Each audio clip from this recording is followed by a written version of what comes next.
Today, Across the Fence takes to the hop. We'll learn about this flower, how it's used in brewing beer, and why University of Vermont Extension is getting growers to hop on hops. Good afternoon and thanks for joining us. I'm Keith Silva in for Judy Simpson. Since 2008, UVM Extension has been conducting hop trials. Hop production was common in the Northeast in the 1800s. As our nation went west, so did hops. Today, most hop production occurs in the Yakima Valley in Washington State. In the last 30 years, as home brewing beer has taken off, it's led to microbrews and now craft brewers. This progression has made some Vermonters wonder, we're brewing the beer, why not grow the ingredients too? Joining me this afternoon is Heather Darby, an agronomist with UVM Extension. Welcome back to Across the Fence, Heather. Hi, Keith. Do you remember when growers came to you and said, can we start growing hops, or what can we do with this? Yeah. Well, it's been quite a while now. It's been, I think it was 2008 or 2009 that I had a group of farmers that were really interested in trying out this new crop that I had only seen growing other places. And, you know, like I generally do, I said, okay, let's look at it. Yeah, and it's been almost a decade now. You conduct, as an agronomist, you conduct experiments with all kinds of crops. Why hops? Why did you decide to buy into this idea that these people brought to you?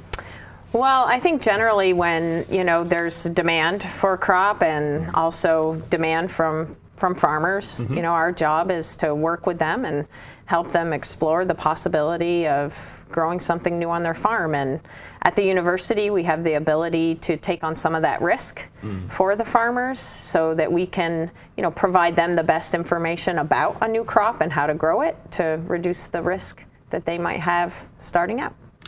A lot of times when we work in the field together, I always come up and I'm always I'm always excited, like, oh, Heather, this is the next big thing, right? And you're always the very sober, reasonable scientist who tells me, no. What have you learned since you started growing hops? Well, it's a very difficult crop to grow. So, I mean, in all seriousness, there's a huge learning curve to growing hops. And, you know, some of that obviously is because it's not a crop that's been grown here for, you know, 100 years plus. So, you know, it's not like I can call up another agronomist, you know, at UVM and say, hey, you know, how do you do this? And I can't ask a farmer. So, you know, we're starting from scratch. And I think, you know, it's a very different crop, different growth habit, different fertility requirements. So there are, you know, a lot of challenges to overcome, but we've made a lot of progress in the years we've been doing this. And now I feel really confident that we can get farmers off to a really good start. Your research is in commercial hops production, and you said that people were growing it in their backyards and were interested. What does the backyard grower have to know to get to the commercial side? Oh, well, there's a lot to know. You know, I mean, it's like having a garden, growing one tomato plant. You think you're really good at it. But then when you have, you know, an entire acre of tomato plants, how you manage them, the pests that come in, and the cost of doing business is really different. So, you know, I think talking about the investment costs is the first stage of our conversation with folks that are interested, because they're quite substantial. Investment even before, like, here's how you grow it. Yeah, I mean, you have to have a special trellis system similar to something like grapes. You know, there's infrastructure that goes along with this crop that's very expensive, and the return, you know, it takes about 3 years to get a yield. So, you know, a $15,000 per acre infrastructure investment, you know, you have to think about that before you get started. Because that's 3 years before you even have something to show for it. Get a profit. How did the Hops Conference come about? Well, you know, like a lot of things we do in Extension, when there's interest in a crop and a lot of interest, the best way to get information out to many different types of people and lots of people is to hold a conference where people can come together and learn about a certain topic. And the other nice thing about a conference or a workshop is that you can bring in speakers from other places that would have much more knowledge on hops than we do or had at the time. And that's really how it came about, to be able to bring people together under one roof to talk with each other and bring in experts from other places to share what they know with our farmers. How much do you think that market for local food fueled this growth in hops? It fueled all of the growth. All of that. So the local, this is another part of that localvore thing. Absolutely. Is the hops. Yeah, I think we grew a lot of hops in Vermont. I think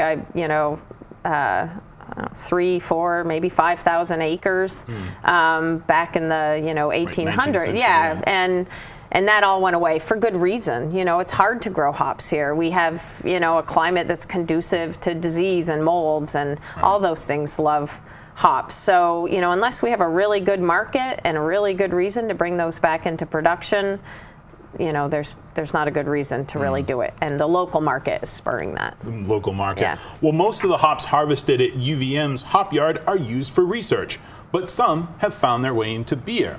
Todd Hare is a master brewer at Foam, a brew pub in Burlington. He spoke with Across the Fence about brewing beer and whether UVM's hops are good enough to make the cut. We are a brewery that brews and ferments and sells beer right here at this location and this location only. We'll have anywhere between 6 to 10 different beers on tap at any given time. The spectrum will go from saisons to wild ales to IPA, double IPA, to imperial stouts. When I was at Switchback, we brewed a beer using the hops from the extension program. That turned out to be the extra pale ale. It was all cone hops. When we created Foam Brewery, the idea behind that was that we were going to use some of those hops, and so Heather's reached out, and we've been able to get those hops. Typically, it's Cascade and Nugget that we use, and we found that those hops are pretty interesting in the fact that the flavors that they contribute. So if we were to buy our Cascade, which we do, we have them contracted from, they grow out in the Yakima Valley. You know exactly what those hops are going to be like. They're going to be typically have that very citrusy, a little bit of pine note. Let's say the Cascade that we get from UVM, those hops are going to have a little bit more of a terroir effect to them, and those it's going to be kind of peachy and have a little bit of melon character. Primarily, we get a lot of honeydew, so we did a beer with those this summer, and we're going to continue to brew one probably for the hop conference coming up in February. We do have some experimental varieties that we've been given to test, so I think that's going to be one that we're going to be doing for the hop conference. So we're even jazzed about trying these hops. We have varieties of hops that, a fair amount, then we don't necessarily need to use them. So, but for us, it's all about how the flavor and aroma is in the beer. And obviously we would use it if it didn't come through. And so for us, using these hops and using this malt, it's fantastic. That's at the end of the day too, we don't really know, how these hops are going to come through in the end. And that's the beauty of it. That's what we look for when we're brewing the beer. And pleasantly, it's been fantastic. So I look forward to trying this next brew that we do for February. It's not a gimmick, it's not a gimmick for us. We're getting fantastic flavors and aromas out of this. So I see what they're doing, and they're clearly doing a good job on it.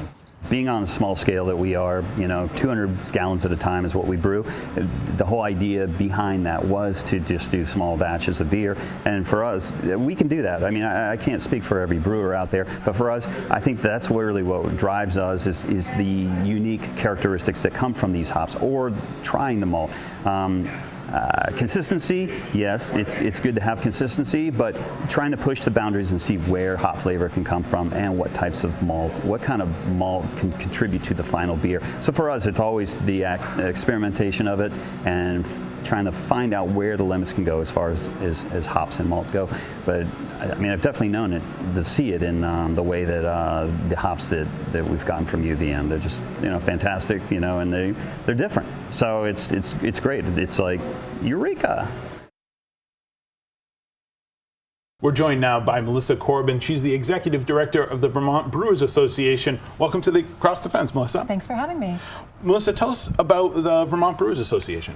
So the association was founded in 1995 to promote and strengthen the culture of craft beer by education, marketing, and advocacy for Vermont-made beer.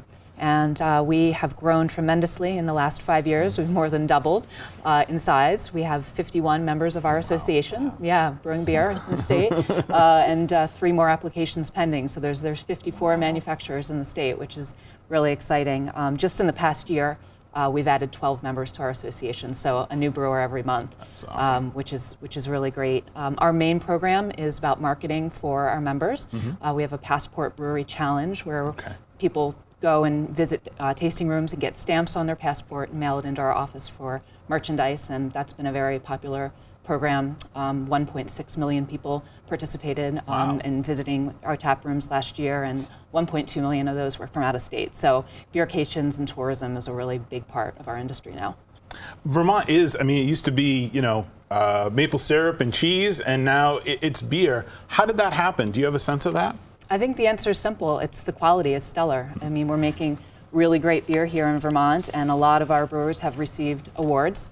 National awards, international awards. That information goes out on social media, and it draws people to visit our state and search out those beers. But then while they're here, they're tasting, the other brewers that don't get the national and international accolades, but that are brewing beer that's of same quality. And you told me in that passport thing you have where people send things in that you get these wonderful notes and just people love coming to Vermont and coming here. Yeah, it's really amazing. People mail their passports into the office, but they almost always send in a handwritten note and tell me about their trip. And sometimes they draw pictures and maps of where they went. I even had one woman mail me 15 actual photographs of places that her and her husband had gone together in each one of the tap rooms. People take a lot of pride in that program. Yeah, it's great. Cool. The Hops Conference is mostly for growers. What do you think the brewers get out of learning the agronomy side of things? So when I went to the conference last year, I think the biggest thing from my perspective was just learning what varieties are being successfully grown in the state,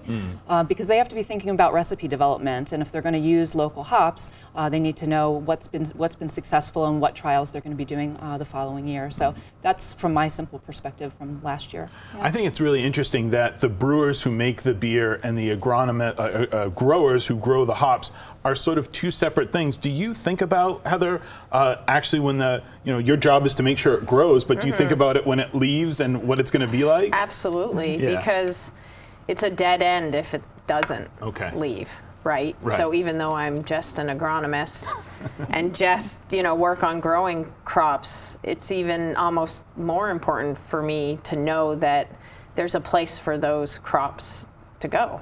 And that if a brewer is interested in using local hops, it's not just because they're local, it's because it's the best thing they can get.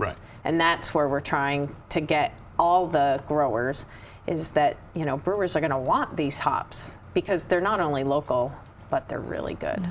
And you have farmers come up to Alberg to sort of, on the other crops that you have growing there, whether it's corn or canola or the other trials they have going, and talk to you how it's going when you're there. Do you have brewers that come up? Yeah, it's really exciting, and I think one of the things we try to do at the conference too is have educational aspects that would be more interesting to the brewers about quality and taste, and we have other brewers come and talk about what they're doing, and we've had chemists come over the years and talk about the chemistry, and so we try to attract brewers to come as well so that they can intermingle with the farmers, and then we've had brewers come up to the hop yard too and try to understand what it takes, and some brewers want to grow their own hops. So.